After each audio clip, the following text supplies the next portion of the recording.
Okay, everybody, welcome back to the FourStar podcast. We are going to have our regular program today where we do a market commentary and review out what's out there, what we see, and then that'll be followed later on by some other very interesting interviews. We've had some interview episodes out here recently, and so now we'll do a market commentary and be back with some interviews. With me, of course, is Mr. Christopher Reardon. Chris, welcome to the podcast. Thank you, Brian. Glad to be here. Glad to talk about markets. And Chris is our FourStar Director of Development. He's the master of all things portfolio. He's loves his Cleveland Indians still. He's the manager of his family, his golden doodle puppy Hudson, who's no longer a puppy, and his new daughter Avery. Again, Chris, welcome to the podcast. Thank you. And I'm Brian Kasal, the founder, CEO, and CIO of FourStar Wealth, Eagle Scout, trustee of the National Boy Scout Foundation, philanthropic advisor to CEOs and insiders, the father to chief dad to Quinn and Evan, and husband to the amazing Trippy. If you like what you're hearing here today, please tell your friends to give us a 5 out of 5 on Apple iTunes, where you can rank us, and smash the like button so we get as many likes as we can. Today, we're going to talk about markets, the economy, and what we see out there. And we are also going to introduce a special guest to the podcast today, a new gentleman that's joined FourStar a number of months ago. We worked him over now, and he's ready to talk. And his name is Jack Walsh. And we'll call you Trader Jack. How's that? Yeah, well, Brian, thanks for the invite. Just a little bit about me. 27 years at the Chicago Mercantile Exchange, so I know the big institutional traders and trades, and then 12 years in wealth management, and I'm glad to be here. Well, we're glad to have you. Jack has some really interesting insights about trading, and this is a really interesting episode regarding the markets and trading, because we've had quite a wild month in the market. So Chris Reardon, would you give us the play, the 6 asset classes we track and where we are, what's up, what's down? Anything moving here, Chris?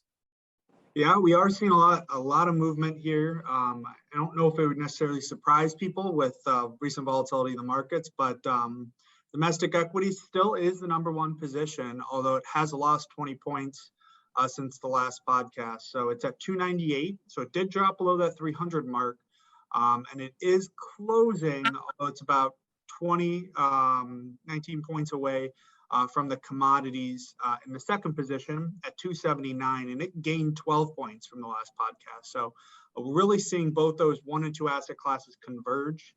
And if we see this trend continue, we could possibly see commodities take the #1 position in the next week or two, depending on if things continue the way they have. International equities in third gained 4 points. It's at 209. So really still is a 2-horse race, even with domestic equities kind of pulling back a little. It really is #1 and 2. Fixed income gained 2 points and is at 133 tally points. Cash is in the 5th position. It gained 2 as well and is at 109. And then currencies is still in the last and 6th position. It gained 2 points and is at 58. So really the biggest story I would say is obviously domestic equities losing 20 points. That's the most I would say we've seen in a little bit, probably since the pandemic started. We saw obviously a lot of points lost there for the domestic equity asset class. But I'd say the story is really the 1 and 2. And we talked about this, I think, at the last podcast, that we could see this happen. Commodities take over. Not too big of a surprise, I don't think. I mean, in a high inflation market, commodities do tend to perform better. So that wouldn't be a surprise with what we're seeing here. But it definitely is a big change, and it's a change of that we're seeing going on right now, and we're seeing it play out in the markets a little bit. Seems pretty drastic move. We'll usually see weeks where groups will gain or lose a few points, maybe less than 5, some not at all. And now we see a 20-point move in U.S. equities. So a pretty drastic move, a lot of undercurrent movement there. And, Chris, we talked about those 8 names that were so strong last year, those big technology names where the average investor, in our last podcast, we talked about the average investor, unless they had a really distorted large position of those top tech names, didn't beat the S&P 500. So most investors underperformed the S&P 500 last year because of that. And then there's some window dressing. And Jack, you have a pretty good view of that from your days in trading. So what happened near the end of the year? Why didn't those things go down near the end of the year?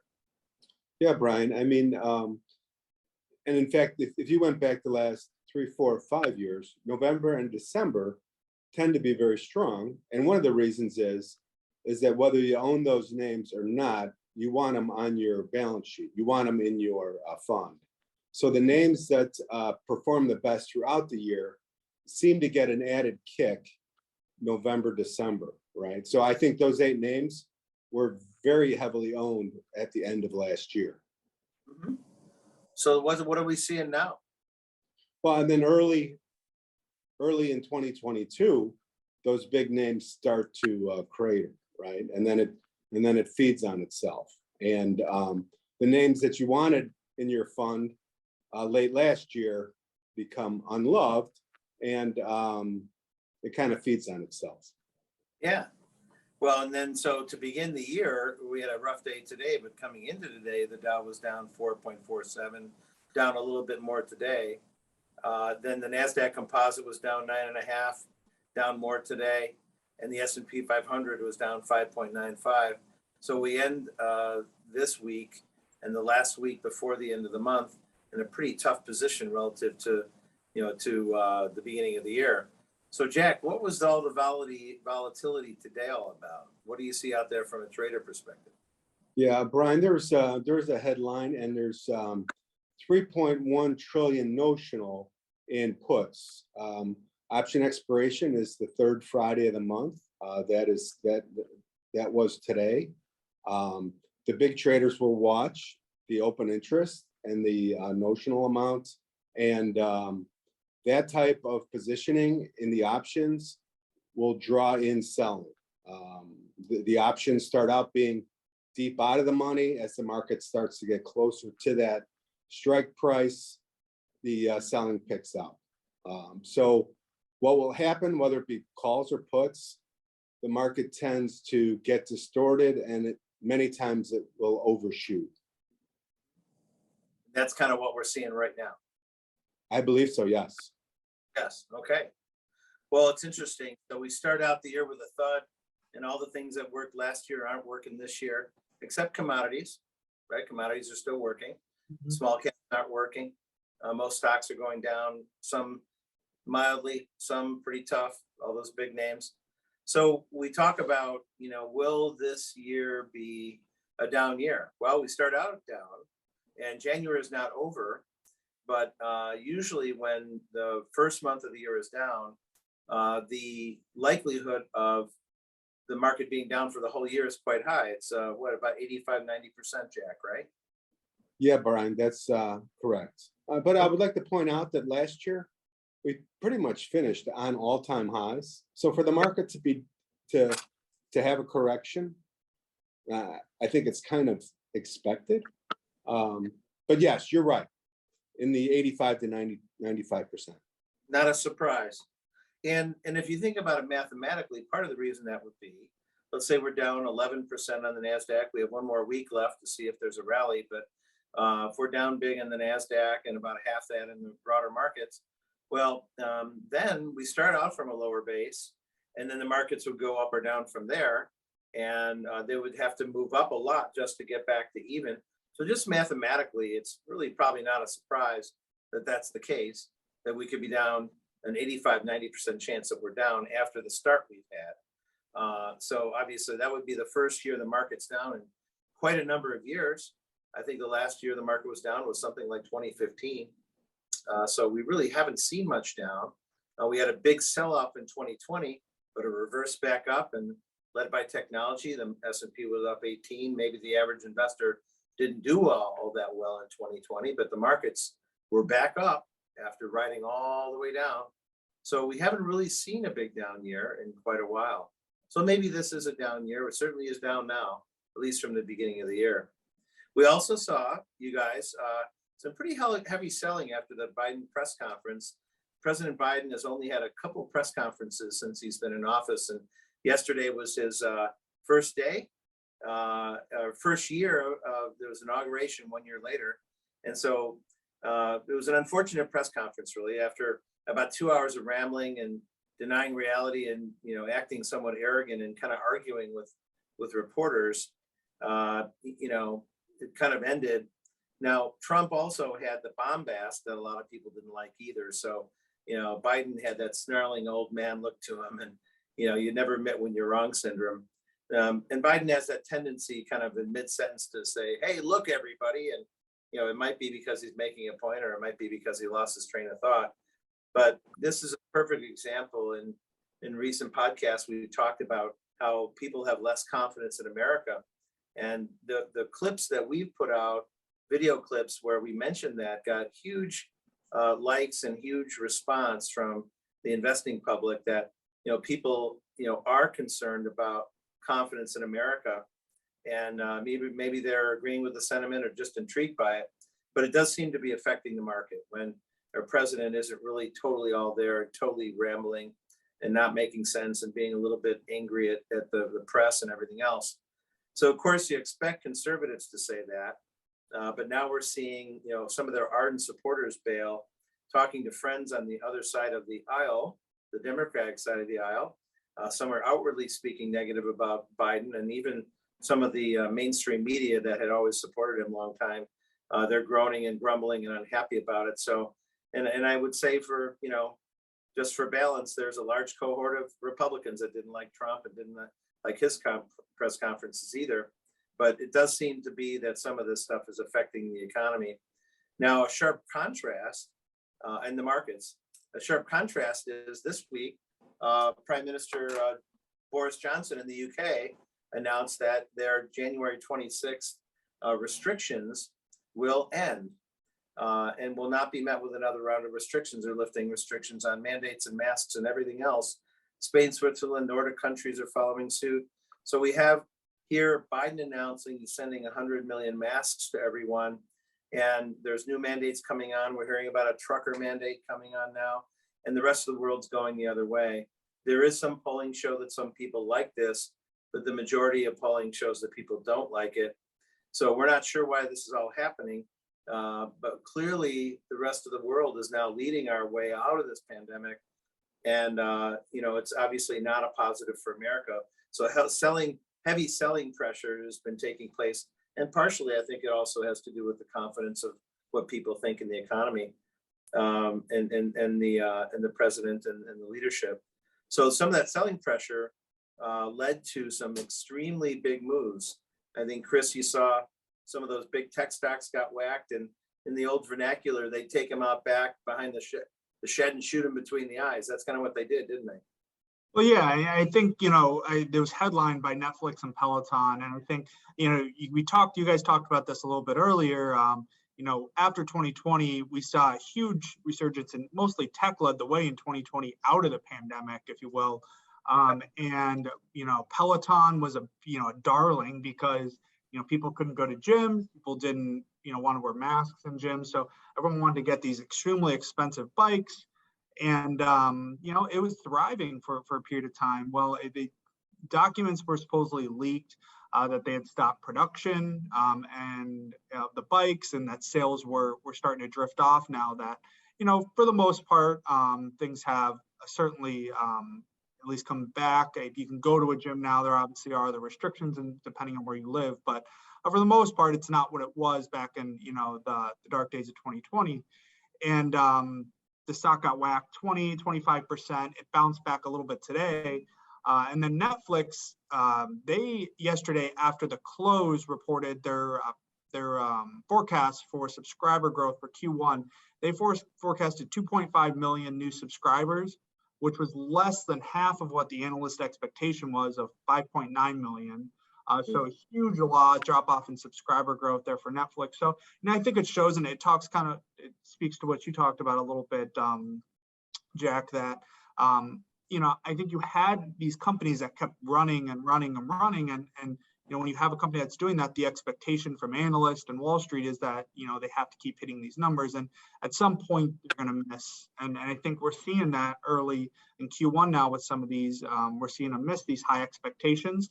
And mostly what will happen is analysts will then reverse them or bring them down into more considerable ranges. And then we'll start to see maybe mid to late year them start to meet expectations most likely. But we are seeing a lot of those tech stocks take heavy hits to start 2022. Yes. And so we've had 2 years now in a row where in 2020, even though we had the pandemic collapse and the recovery, the average investor earned only about single-digit return, while the tech stocks took the S&P 500 index up 18%, and some of the other indexes up even higher.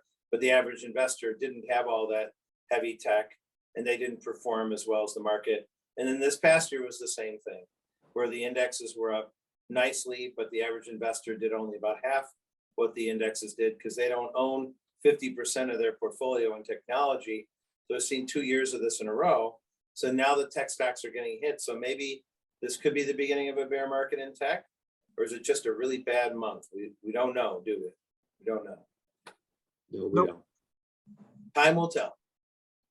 Well, turning to the economy, Chris, I know you had some reports that came out on retail sales and manufacturing. Run us through those ideas.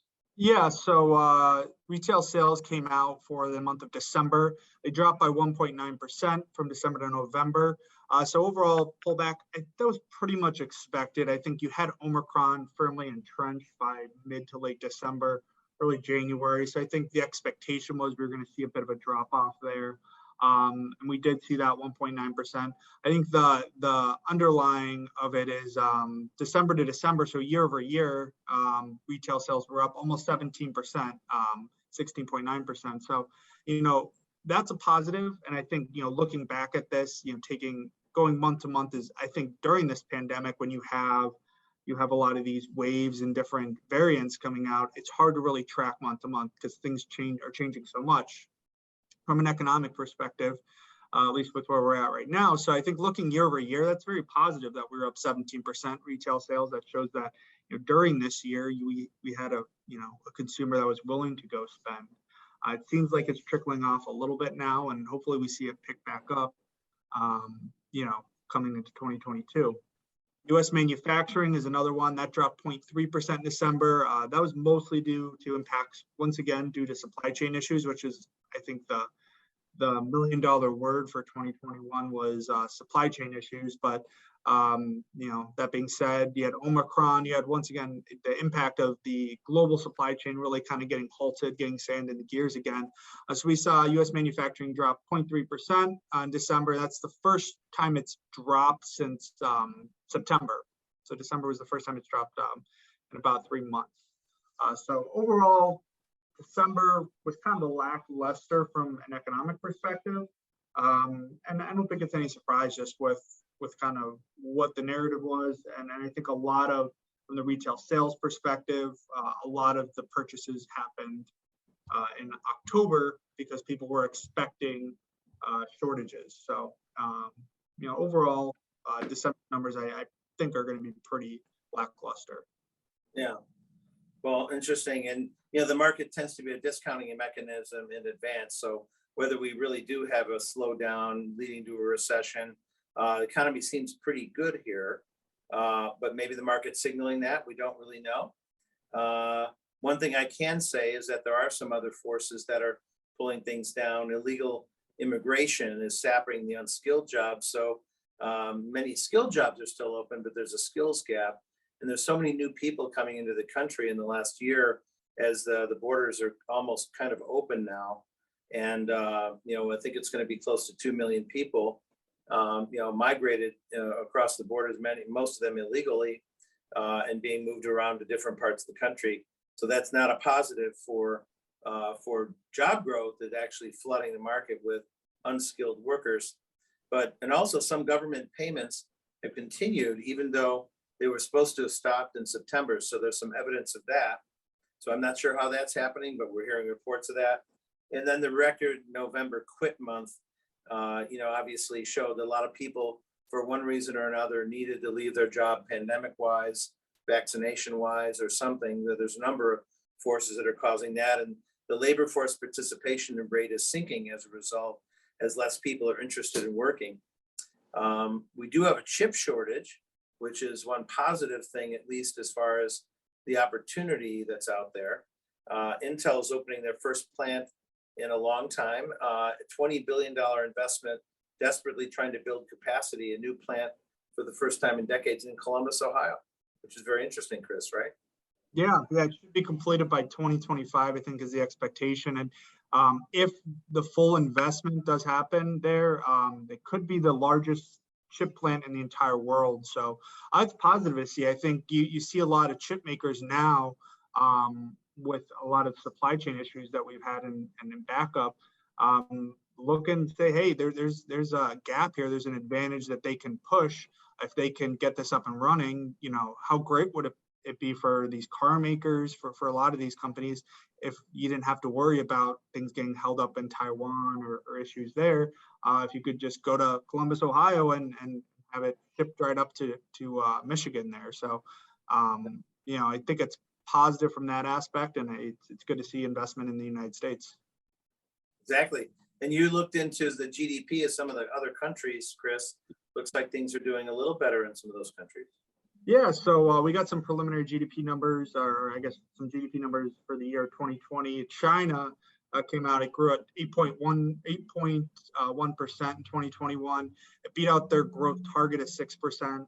Yeah, I think anything with China you have to take with a grain of salt, but you know, the other thing I think is China's in growth mode. They're really trying to push growth, and the way their government is set up, they can certainly do that, at least in the short term. So we are seeing China really push growth, you know, and we saw that towards the tail end of 2021. Whether that can continue in 2022 remains to be seen. We've talked about certain the property developers there that have run into issues. So, you know, they're starting to hit some issues. It'll be interesting to see how they navigate that, certainly in 2022. Germany, on the other side of it, their GDP grew at 2.7%, which would leave it at 2% below pre-pandemic 2019 levels. So they still have not fully recovered, Germany, and I would say the Eurozone as a whole. They haven't recovered from the pandemic and kind of the COVID. So a lot of the Germany GDP miss was mostly due to supply chain disruptions. Germany, you know, is kind of the industrial powerhouse of the Eurozone. So, you know, when you're running into supply chain issues, material issues, they've run into a lot of issues there. So you kind of see a tale of two sides there, with China kind of still accelerating and the Eurozone as a whole really still kind of sputtering and struggling to kind of pull themselves out of the pandemic from an economic standpoint. Excellent. Thank you, Chris. Jack, you're a China watcher. What are they doing to keep this game going in China and keep the economy growing? Well, the big thing recently, Brian, is they've started easing, right? They're loosening monetary conditions, and you know that kind of the rule number one of investing is to go along with the central bank. If the central bank is going to lower rates and help prop up asset prices, you want to be on the side of the central bank. So just recently they've started a easing campaign, and I believe most people in the market expect that to continue. Yeah, interesting. So are we going to go from quantitative easing here, however, to quantitative tightening, possibly? Brian, I think that, you know, we have a meeting Tuesday and Wednesday, and the Fed is going to try and explain more their game plan. I mean, you know, keep in mind that last meeting, all the conversation was around the dot plot, which is basically an average of what the Fed governors expect rates to do. And that dot plot had shifted a little bit higher. You know, after that Fed meeting, it seemed like everybody was coming out with, I expect 3 tightenings, 4 tightenings, 5 tightenings. I think the other day, Jamie Dimon said he expected 7. So the market has really rushed to get out in front of the Fed. We'll find out more on Wednesday about their expectations. Your point about going from quantitative easing to quantitative tightening, they will lay out the path and their expectations. Keep in mind, most people in the market believe they'll only do 25 basis points in March, but because of all the rhetoric, there are some expecting that in March they could start with a 50 basis point hike. Wow. I've even heard some people say that the meeting this week is in play. I don't think with what's happening to financial markets that is very, very likely. Interesting. Well, it'll be an interesting week next week. We'll see what happens. The Fed, some think the Fed's in a box, and some think they need to raise rates a bunch of times. Maybe they can't. So it's really a confusing time. And the Fed does a lot of managing and micromanaging, and now they do speeches. And I guess even in the Alan Greenspan era, they didn't do many speeches in the Paul Volcker era. So they used to have people chasing them to see what the beige book was doing and what color suit is the chairman wearing, and all these other indicators, because they weren't speaking. Now they're speaking, and many people think the Fed's speaking too much. Like, all this movement in the market has been caused, and we haven't seen any movements at all in rates. We're all machinationing over all these things that could possibly happen, and we're just all confused and making decisions without anything real happening. So maybe the Fed will go back to not talking as much. Maybe that's a positive. We'll see how that goes. Well, and we talk about all these tools, and last time we had a major meltdown in the economy was 2008 and 2009, and that kind of worked itself out in the next couple of years. But clearly the Fed's tools didn't work anymore by 2008. In September 2008, they went to zero on the interest rates, and everything still crashed, and they couldn't do anything about it. So all the tools the Fed has, they move them up and move them down, and they add liquidity and they pull out liquidity. But there's times when the economy is going to make moves that the Fed has no control over, and that's when a recession happens generally. So we'll see if the Fed's tools continue to work, you guys. So just in general, and what we see out there are more grocery store shelves shortages that are back. Labor shortages, diesel fuel, inflation. We're also seeing a trucker vax mandate, and maybe that's going in the wrong direction. A lot of truckers kind of solo drive around in their truck, and they move goods all around the country, and they really don't see anybody. They listen to their music and do whatever they're going to do in their cab. But now they're putting out a vaccine mandate, so there's a big revolt going on, and it could cause disruption in the economy because the truckers are not happy at all about this one. Chris, you've seen some other interesting things out there of Bitcoin and lumber and a bunch of things. Yep. Yeah. So Bitcoin, kind of in lockstep with technology, fell below 38,000 per Bitcoin or per coin this week. That's 40%. It's almost half off its November 2021 high of 67,000. So a huge pullback on almost all cryptocurrencies. Some of it is because of the Fed. Some of it's just general technology, almost like the bubble popped really from the tech. So really interesting to see there. I mean, once again, if you're looking to buy Bitcoin, it's like it feels horrible now because it's full 40%, but I mean, discounted from where it's been, over the last year, which is pretty crazy. And then I think the other thing to talk about briefly is commodities. I mean, like we talked about in the beginning, commodities continue to run. Lumber prices are up 26% since they kind of bottomed out in September, mostly driven by labor shortages. You have vax mandates, which have caused certain, you have people who have caught COVID over the last couple of months, which has drawn labor shortages. Then we've had wet weather, which has certainly impacted the timber industry. And then the other interesting thing that came out is the global oil demand is expected to exceed pre-pandemic levels in 2022. So we're expected to consume 99.7 million barrels a day in 2022, which is 200,000 more barrels a day than we were consuming in 2019. So we're starting to see, at least for the most part, the expectation is a renormalization from a travel perspective and overall oil usage. Yeah. And on the flip side of that, the global oil supply rose in December only by 130,000, and it's at 98.6 million barrels. So, a day. So if you can see, do the math, we're a little over 1 million barrels a day short as it is right now. And that's why we're probably going to see, in the likelihood, in the short term, oil prices stay elevated. A lot of people have been predicting that. And then I think the other thing that could throw a whole wrench in this is you have this Russian-Ukrainian conflict going on. And if Russia decides to do anything, Russia is a major oil producer, that could even see oil prices, skyrocket. So it'll be really interesting to see how that plays out. And then the last thing I'll highlight, we talked about it briefly, but precious metals have kind of started to make a comeback in the beginning of 2022. Gold has still remained relatively tepid. It's only up 0.26% year to date, but silver is up over 4.5%, platinum over 7%, and palladium almost 10%. And the palladium move is somewhat due to Russia, who's a major producer of palladium.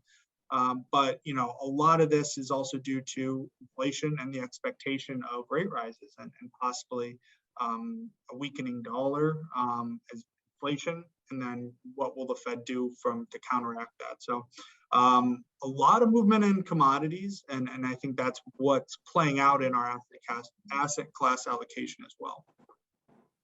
So Chris, there were a couple really interesting stories about Microsoft, right, and Airbus, I think, as well. Yep. So to begin this week, we had Microsoft purchase embattled video game developer Activision Blizzard, and I believe the deal was about $75 billion, and it was an all-cash deal, so no stock exchanges or anything, which is a huge purchase. I believe it's the largest purchase of a video game developer company to date, and it really shows what Microsoft's evolving strategy is. And I believe it's to really become almost, if you will, the Netflix of kind of video games. And I think their model is evolving to similar to what they did with Microsoft Office. They kind of evolved it to a subscription-based model. I believe they're trying to do that, but with video games. So offer a subscription-based model to then standardize it, even out the cash flows. And then, just like you have the Netflixes, the Amazon Primes, all these competing to get the best of videos, Microsoft is competing to get the best video game franchises underneath their wings there. So that was a huge play there, bolstered their entertainment library, picked up large franchises like Call of Duty, World of Warcraft, Overwatch, big franchises that are out there. And then Airbus, there's a lot of competition between Airbus and Boeing, but Airbus just went out and canceled a $6 billion jet contract with Qatar Airways. And this came over an ongoing dispute, which we've talked about on this podcast, I think about a month and a half ago. It's a dispute over the paint. So the paint on the Qatar Airways jets is kind of eroding off, and it's what it's displaying underneath it is kind of this copper mesh wiring that's supposed to protect the plane from lightning strikes. Well, Qatar's not happy with it because that looks sloppy. They want to display, a very clean looking jet. And so this dispute's been going back and forth. Airbus finally got fed up with it and they canceled the contract. So it's interesting. Obviously, it had to go very far for them to want to cancel that in such a competitive environment between Airbus and Boeing. But this could be a boost for Boeing, who has been struggling in the last couple of years over the 737 MAX issue they ran into. So this could be a boon for them potentially if they can pick up the contract. Could be interesting, for sure. Well, and we're coming into auto show season, so we've still got tight auto supplies, and we're not seeing much movement there. It's going to take another year maybe to get all the supply chain things worked out, to get supplies of auto inventory back in the dealership. So, but we're going into auto show season anyway, so we're going back to normalcy, which we'll see how that affects it. One other interesting thing happening is that college enrollment continues to shrink. as we look at it. In each of the 5 largest undergrad majors at the 4-year colleges, liberal arts is now down 7.6% in the last year. Total fall enrollment increased in only 4 states, Arizona, Colorado, New Hampshire, and South Carolina. And the steepest declines in enrollment were in Delaware, Vermont, and Wyoming. So we still continue to see the effects of the pandemic. It takes a while to apply to college, a while to go in. So we might not see that recover until even like later this year into the following year in 23. So that's interesting. And also another pandemic effect, which will hopefully turn around a sad one. Life expectancy has shown its biggest decline in over 50 years. And it clearly had to do with people perhaps dying younger than they normally would have, all the deaths that were formed by the COVID disease. So hopefully that turns around. And I think that's all we have. Jack, do you have anything you want to add in today? No, Brian, that's all good by me. Thank you. That's all we got. Well, great. Well, thank you. Chris, why don't we leave it there? And special thanks to Trader Jack for joining us today. Thank you very much. Thank you, Brian. All right. And we'll be back here with another episode very soon. So for our whole 4-Star team, Laura, Chris, Christine, Fred, Jack, and Kamal in Chicago, and our East Coast team, Tucker, Karen, and Brian, and all the great advisors at 4-Star and all the friends and vendors that support us. Thanks for being part of today's 4-Star podcast episode. We'll be back with another episode, interview episodes very soon, and then another market commentary in a couple of weeks. I hope you enjoyed this and have a great weekend.